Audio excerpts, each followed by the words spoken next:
সরাসরি চাঁদাবাজি ছিল, আবার ইনডাইরেক্ট চাঁদাবাজিও ছিল।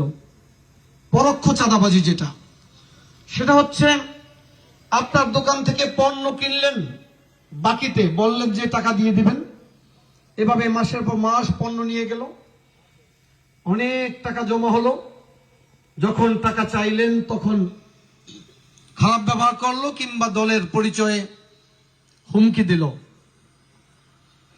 এরকমের চাঁদাবাজ ফাঁকে ফাঁকে এখনো রয়েছে, কারণ চাঁদাবাজরা তো দেশ থেকে পালিয়ে যায়নি, কোথাও না কোথাও ঘাপটি মেরে রয়েছে। হয়তোবা আগে এক দলের নাম ভাঙিয়েছে, এখন অন্য দলের নাম ভাঙানোর সম্ভাবনাও রয়েছে।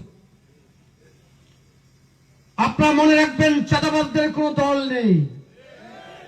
আমরা চাঁদাবাজদেরকে আমাদের দলের নেতা কর্মী হিসেবে কখনো স্বীকার করব না। কয়েকদিন আগে আমি আওয়াজপুরে শুনেছি, আমাদের দলের নাম করে 3 জন চাঁদাবাজ ব্যবসায়ীদেরকে মারধর করেছে। কেন? বাকিতে মাল নিয়েছে, অনেক টাকা জমা হয়েছে, টাকা চেয়েছে, এর জন্য মারধর করেছে। আমার কাছে যখন এই অভিযোগ আসলো, আমি বললাম যে ওদেরকে গ্রেপ্তার করে দাও। আমি প্রশাসনের সাথে কথা বলার জন্য বলেছি, আমাদের এখানে কাজী মঞ্জুর নেই, মঞ্জুর সাথে আমার কথা হয়েছে, আরো কয়েকজনের সাথে কথা হয়েছে, সোহেলের সাথে মনে কথা হয়েছিল। আমি বলেছি থানার সাথে কথা বলে